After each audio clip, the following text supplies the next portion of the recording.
नमस्कार दोस्तों, जय हिंद। स्वागत है फिर से एक बार आपके अपने यूट्यूब चैनल हर्ष सॉल्यूशन में।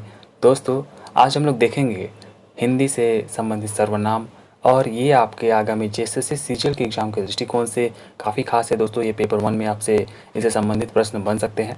तो आइए आज हम लोग बिना किसी देरी के इस टॉपिक को शुरू करते हैं। दोस्तों, इससे पहले कि हम लोग ये टॉपिक शुरू करें, अगर आज आप पहली बार हमारे इस चैनल को विजिट कर रहे हैं तो इसे सब्सक्राइब कर बेल आइकन को प्रेस कर लीजिएगा। दोस्तों, आगे मैं इसी तरीके की वीडियोस लेकर के आता रहूँगा, जिससे आपकी जो आगामी जेएसएससी सीजीएल की एग्ज़ाम होने वाली है और झारखंड में और अन्य जो भी एग्ज़ाम्स के फॉर्म आने वाले हैं उन्हीं से संबंधित अगर आप तैयारी कर रहे हैं तो आपको इस चैनल के माध्यम से निश्चित तौर पर लाभ मिलेगी। तो अगर आप आज पहली बार इस चैनल को विजिट कर रहे हैं तो प्लीज़ इसे सब्सक्राइब कर बेल आइकन को प्रेस कर लीजिएगा।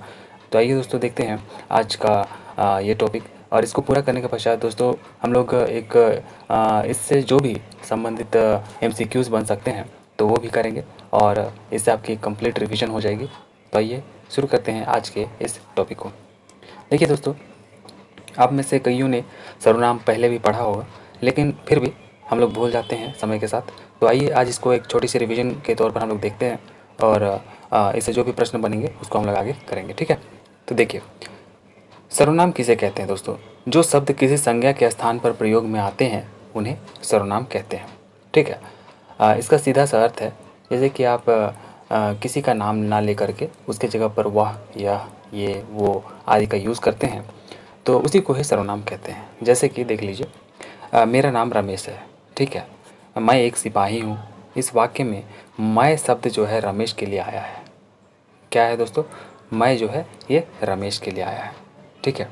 देखिए, बोल तो रहा है कि मेरा नाम रमेश है। रमेश ने कहा ये कि मेरा नाम रमेश है, लेकिन ये यहाँ पर मैं एक सिपाही हूँ, इस जगह पर ये नहीं कह रहा है कि रमेश एक सिपाही है, क्योंकि ये खुद के बारे में ही बता रहा है।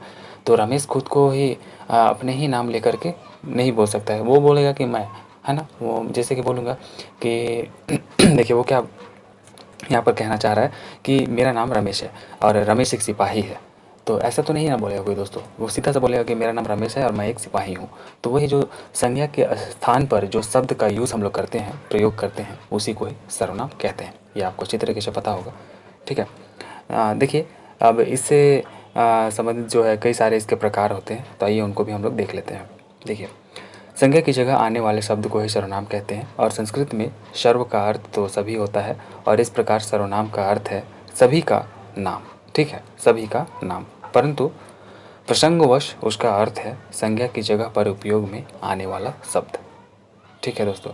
संज्ञा की जगह पर आने वाला, उपयोग होने वाला शब्द को ही हम लोग सर्वनाम कहते हैं। आइए इसका प्रकार भी देख लेते हैं। इसके कितने प्रकार होते हैं? कुल इसके 6 प्रकार होते हैं, ठीक है। सर्वनाम के कुल 6 भेद होते हैं। देखिए, पुरुषवाचक, निश्चयवाचक, अनिश्चयवाचक सर्वनाम, प्रश्नवाचक, निजवाचक और संबंधवाचक। आइए एक एक करके हम इन सभी को देखते हैं कि ये किस तरीके के होते हैं, इनका क्या मतलब होता है ना। देखिए, हम लोग पहला से लेंगे, हम एक एक करके जो है उनके भेदों को अच्छी तरह से जानेंगे। तो ये पहला हम लोग लेते हैं आपका पुरुषवाचक सर्वनाम को। तो देखिए दोस्तों, जो सर्वनाम प्रथम पुरुष, द्वितीय पुरुष या अन्य पुरुष के लिए प्रयोग में आता है तो इसको हम लोग क्या कहते हैं? उसे पुरुषवाचक सर्वनाम कहते हैं। और दूसरे शब्द में यह कहा जा सकता है कि जिस सर्वनाम से कहने वाला, सुनने वाला या फिर जिसके बारे में बात की जा रही है उसका बोध हो, उसे पुरुषवाचक सर्वनाम कहते हैं, ठीक है। देखिए, अब आपको प्रथम पुरुष, द्वितीय पुरुष, अन्य पुरुष या फिर उत्तम पुरुष, मध्यम पुरुष, अन्य पुरुष आप कह सकते हैं इसे। ये किसे कहते हैं? तो देखिए, प्रथम पुरुष का जो एग्जाम्पल है आपका मैं और हम, द्वितीय पुरुष में तुम और तुम लोग, अन्य पुरुष में वे और वे लोग। दोस्तों, इसको फर्स्ट पर्सन, सेकंड पर्सन और थर्ड पर्सन के रूप में भी आप जान सकते हैं अगर आपने इंग्लिश में पढ़ा हो तो यहाँ पर हम लोगों ने देख लिया इसका डेफिनेशन क्या होता है। आगे इससे संबंधित कुछ एमसीक्यूज आएंगे, तो अगर हम लोग उसको अगर देखेंगे आगे तो ये हमारा ये जो आपका पुरुषवाचक सर्वनाम है ये पूरी तरीके से क्लियर हो जाएगा, ठीक है। अभी देखते हैं हम लोग निश्चयवाचक सर्वनाम। देखिए, निश्चय, इसका जो शब्द है, इसका जो शब्द है ये आपका अर्थ बता रहा है निश्चय, है ना। निश्चयवाचक सर्वनाम, तो जो सर्वनाम किसी निश्चित वस्तु, व्यक्ति आदि के बारे में बताए उसे निश्चयवाचक सर्वनाम कहते हैं। जैसे कि यह, वह, वे। और इसका अगर हम लोग वाक्य में इसको प्रस्तुत करें। देखिए, यह मेरा घर है। इससे साफ पता चल रहा है कि हाँ, यही वो घर है जो मेरा है, वह राम का घर है। तो मैंने उधर दिखाया और बोला कि हाँ, वो जो है वो राम का घर है। तो इससे साफ तौर पर पता चल रहा है दोस्तों, एक निश्चित तौर पर हम लोग बता रहे हैं कि हाँ, यही वो घर है जो मेरा है, यही वो घर है जो राम का है। तो जिससे किसी शब्द से निश्चितता का बोध हो, उसे ही हम लोग निश्चयवाचक सर्वनाम में रखते हैं। ठीक है, देखिए, वे अपने लोग हैं। तो ये कुछ एग्जाम्पल थे। देखिए, अगला हम लोग देखेंगे दोस्तों, अनिश्चयवाचक। अनिश्चित, यहाँ पर आपको साफ पता चल रहा होगा, जिससे अनिश्चितता का बोध होता है, उसे अनिश्चयवाचक सर्वनाम कहेंगे। जैसे कि देखिए, जिस सर्वनाम से किसी निश्चित वस्तु या व्यक्ति का बोध ना हो, उसे अनिश्चितवाचक सर्वनाम कहते हैं। जैसे कि कुछ, कोई आदि। दाल में कुछ पड़ा है, अब पता नहीं क्या पड़ा है, मक्खी है, मच्छर है, चींटी है, क्या है पता नहीं, मतलब कुछ पड़ा है, ऐसा हम लोग बोल रहे हैं, निश्चित नहीं है। देखिए, बाहर कोई पुकार रहा है। कई बार हम लोगों को बाहर से कोई पुकारता है, लेकिन आवाज़ लगाने से हम लोग कई बार पहचान नहीं पाते हैं कि पता नहीं कौन पुकार रहा है। तो ये एक अनिश्चितता का बोध करा रहा है कि हाँ, कोई पुकार रहा है, दाल में कुछ पड़ा हुआ है, राम कुछ बोल रहा है, पता नहीं क्या बोल रहा है ना। तो एक अनिश्चितता का बोध हो, उसे हम लोग अनिश्चयवाचक सर्वनाम में रखते हैं। देखिए, अगला हम लोग देखते हैं प्रश्नवाचक। ये अपने शब्द से ही यहाँ पर अर्थ बता रहा है कि प्रश्नवाचक, जहाँ प्रश्नों का बोध होता है, उसे प्रश्नवाचक सर्वनाम कहते हैं, जहाँ पर किसी प्रश्न के पूछे जा सकने की संभावना बनती है ना। आइए इसका डेफिनेशन देखते हैं।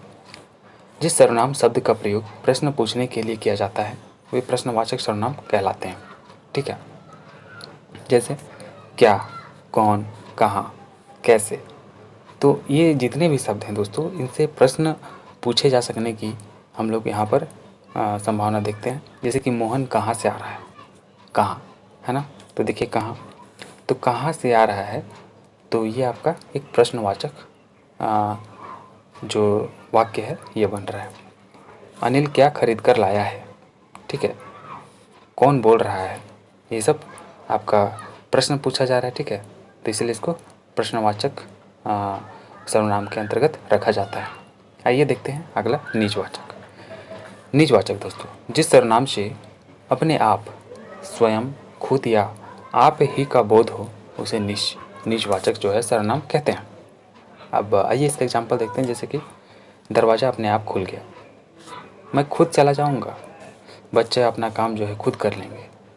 ठीक है, जिससे जो है दोस्तों अपने आप, स्वयं, खुद या आप ही का बोध होता है, उसे ही हम लोग निजवाचक सर्वनाम कहते हैं। जैसे कि मैं खुद ही चला जाऊंगा, किसी के हेल्प की ज़रूरत नहीं है, मैं खुद ही जा सकने में सक्षम हूँ। ठीक है, दरवाज़ा जो है अपने आप खुल गया, किसी को दरवाज़ा को खोलने की ज़रूरत नहीं पड़ी, दरवाज़ा जो है खुद से ही खुल जाता है, खुल गया, है ना। तो निजवाचक इसी को ही कहते हैं। तो दोस्तों हम लोग इसका अंतिम पार्ट देखते हैं, जिसको कि संबंधवाचक कहते हैं यहाँ पर, जो इसका छठा पार्ट है सर्वनाम का। ठीक है, संबंधवाचक किसे कहते हैं? जो सर्वनाम शब्द वाक्य में किसी दूसरे सर्वनाम के साथ संबंध बताने का काम करे, उसे संबंधवाचक सर्वनाम कहते हैं। जैसे जो, सो, जैसे आदि। देखिए, इसका एग्जाम्पल है, जैसे जैसा करोगे वैसा भरोगे, जो सोएगा सो खोएगा, जो जागेगा सो पाएगा। तो एक संबंध बताया जा रहा है कि हाँ, जो जागेगा सो ही पाएगा, जैसा करोगे तो वैसा भरोगे, है ना। तो करने का यहाँ पर हम लोग जैसा करेंगे वैसा हम लोगों को परिणाम मिलेगा, है ना। तो एक संबंध को बता रहा है, जो सोएगा सो खो जाएगा, है ना। एक संबंध बता रहा है कि जो भी सोएगा वही खोएगा, जो जागेगा सो पाएगा। ठीक है, तो एक संबंधवाचक सर्वनाम का यहाँ पर बोध होता है इन वाक्यों से। तो दोस्तों ये थी आपकी पूरे सर्वनाम के अंतर्गत आने वाली जितने भी प्रकार हैं इसके, और हम लोगों ने सर्वनाम का तो डेफिनेशन देखा ही। तो अब दोस्तों हम लोग इससे संबंधित कुछ MCQs लगाएंगे और देखेंगे कि हमारी तैयारी कैसी है।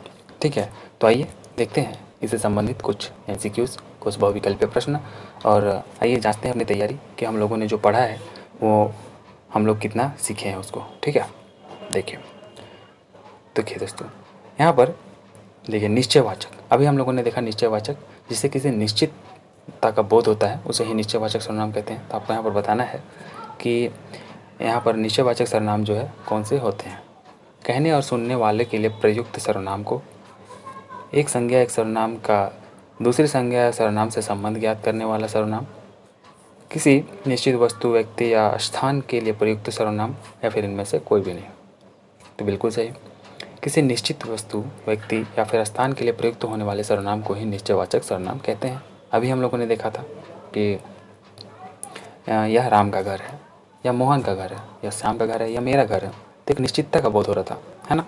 तो इसीलिए ऑप्शन नंबर सी आपका सही हो जाएगा। देखिए दोस्तों, अगला है संज्ञा के स्थान पर प्रयुक्त होने वाले शब्द को क्या कहते हैं। आप खुद ही बताइए, सर्वनाम, अव्यय, विशेषण या फिर क्रिया। तो इसे दोस्तों सर्वनाम कहते हैं। अभी हम लोगों ने देखा, सर्वनाम ही तो पढ़ रहे थे। देखिए सर्वनाम कितने प्रकार के होते हैं, अभी हम लोगों ने इसका 6 प्रकार देखा है। फिर देखिए पुरुषवाचक सर्वनाम कितने हैं। देखिए दोस्तों, पुरुषवाचक, तो पुरुषवाचक जो सर्वनाम है आपका 3 होता है, ठीक है। कितना होता है? 3।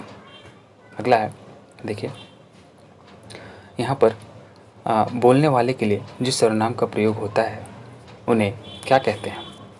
तो बोलने वाले के लिए उसको देखिए पुरुष, पुरुषवाचक, उत्तम पुरुष, मध्यम पुरुष, अन्य पुरुष, या फिर इनमें से कोई भी नहीं। तो बोलने वाले के लिए जिस सर्वनाम का प्रयोग होता है उसे हम लोग उत्तम पुरुष कहते हैं, ठीक है। अभी हम लोगों ने उत्तम पुरुष, मध्यम पुरुष और अन्य पुरुष का एग्जाम्पल देखा था। First person, second person, third person, आपने पता होगा ये चीज़। आइए कुछ और प्रश्न को देखते हैं दोस्तों। मुझे जो है किस प्रकार का सर्वनाम है। तो देखिए मुझे जो है किस प्रकार का सर्वनाम है, उत्तम पुरुष, मध्यम पुरुष, अन्य पुरुष, या फिर उपयुक्त में से कोई भी नहीं। तो ये आपको बताना होगा कि ये कौन सा सर्वनाम है, ठीक है। तो अब देखिए दोस्तों, यहाँ पर जो निश्चयवाचक सर्वनाम है ये कौन सा है। देखिए इस प्रश्न में, तो क्या, कुछ, कौन, यह। तो दोस्तों इसमें निश्चयवाचक आपको किससे बोध हो रहा है। यहाँ पर यही आपको बता रहा है कि यह एक निश्चयवाचक सर्वनाम का एग्जाम्पल हो जाएगा, ठीक है। देखिए अगला देखेंगे, इनमें से अनिश्चयवाचक सर्वनाम कौन सा है। अनिश्चयवाचक, कौन, जो, कोई, वह, ठीक है। तो अनिश्चयवाचक तो आप देखिए दोस्तों, कोई, पता ही नहीं चल रहा है कि कोई आया होगा, कोई गया होगा, कौन गया है, पता ही नहीं है ना। तो देखिए इसमें कोई हो गया, ठीक है।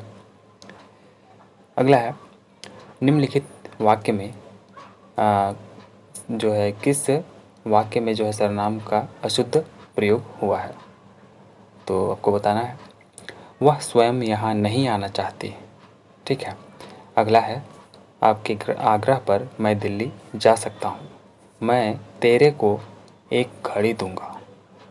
तेरे को, देखिए दोस्तों तेरे को बोल रहा है। हम लोगों ने ऐसा कभी सुना है कि मैं तेरे को एक घड़ी दूंगा, कि मैं तुम्हें एक घड़ी दूंगा, ऐसा बोलते हैं हम लोग, ठीक है। तो ये गलत हो जाएगा, ऑप्शन नंबर सी इसका गलत है, ठीक है, अशुद्ध है। देखिए संबंधवाचक सर्वनाम यहाँ पर आपको बताना है। देखिए कोई, कौन, जो, वह। तो अभी हम लोगों ने संबंधवाचक सर्वनाम का एग्जाम्पल देखा था जिसमें जो, सो, ये सब था। तो ऑप्शन नंबर सी इसका हो जाएगा। देखिए अगला है, संज्ञा के स्थान पर प्रयुक्त होने वाले शब्द को हम लोग क्या कहते हैं। तो इसको तो हम लोग दोस्तों अभी से ही देखते रहें, तो ये आपका सर्वनाम हो जाएगा, जो कि ऑप्शन नंबर ए में है, ठीक है। हम लोग का अगला है, देखिए सर्वनाम क्या है। तो दोस्तों देखिए विकारी शब्द है, अविकारी शब्द है, दोनों है, या फिर कोई भी नहीं। तो ये है आपका एक विकारी शब्द। क्या है? विकारी शब्द। अगला है, देखिए अशुद्ध वाक्य को चुनना है। अब इसमें बताइए आप कौन सा सही होगा। देखिए वह स्वयं यहाँ नहीं आना चाहते। अगला है, आपके आग्रह पर मैं दिल्ली जा सकता हूँ, मैं तेरे को एक घड़ी दूंगा। देखिए दोस्तों ये फिर से रिपीट हो गया मुझे लग रहा है, तो ये तो हम लोगों ने अभी देखा था, है ना। देखिए अगला है, कौन हो तुम बसंत के दूत, है ना, कौन हो तुम बसंत के दूत। इस वाक्य में जो आपका रेखांकित शब्द है ये क्या है, ये आपको बताना है। तो देखिए यहाँ पर आपका ऑप्शन नंबर दिया गया है, उत्तम पुरुष है, मध्यम पुरुष है, अन्य पुरुष है, या फिर इनमें से कोई भी नहीं। तो यहाँ पर वैसे अंडरलाइन नहीं किया गया है, तो यहाँ पर देखिए दोस्तों तुम, तो यहाँ पर हो जाएगा आपका मध्यम पुरुष, ठीक है। ऑप्शन नंबर 20 का हो जाएगा सही। देखते हैं अगला। देखिए मुझे किस प्रकार का सर्वनाम है। मुझे, तो मुझे दोस्तों आप देखिए, मुझे जो है फर्स्ट पर्सन में आता है, सेकंड में या फिर थर्ड पर्सन में, तो आई, यानी कि मैं, मुझे, ये सब आपका किस में आ जाएगा, उत्तम पुरुष में। ठीक है। और सर्वनाम के कितने प्रकार होते हैं ये अभी हम लोगों ने देखा, 6 प्रकार होते हैं। देखिए, निश्चयवाचक सर्वनाम कौन है? तो निश्चयवाचक सर्वनाम दोस्तों कौन होगा? क्या, कुछ, कौन, या, तो आपका यह हो जाएगा। ठीक है। देखिए अगला है, इनमें अनिश्चयवाचक सर्वनाम कौन सा है? अनिश्चय। तो अनिश्चय तो दोस्तों आपका यहाँ पर कोई हो जाएगा, जैसे कि यहाँ पर साफ तौर पर आप देख पा रहे हैं। ठीक है। कुछ प्रश्न यहाँ पर रिपीट हुए हैं, मुझे ऐसा प्रतीत हो रहा है दोस्तों, इसके लिए आप इसको मैनेज कीजिएगा। थोड़ा सा रिपीट ही हो रहा है, वैसे कोई दिक्कत नहीं है। इसमें कुछ और भी महत्वपूर्ण प्रश्न है दोस्तों, तो इसको हम लोग अगली वीडियो में देखेंगे, क्योंकि वीडियो काफ़ी लंबी हो जा रही है। तो आज के लिए इतना ही रखते हैं, मिलते हैं इसके अगले पार्ट में। चलिए दोस्तों, अगर आपको वीडियो पसंद आई तो इसे लाइक कर अपने दोस्तों के बीच में ज़रूर शेयर कर दीजिएगा। मिलते हैं अगले वीडियो में, तब तक के लिए टेक केयर।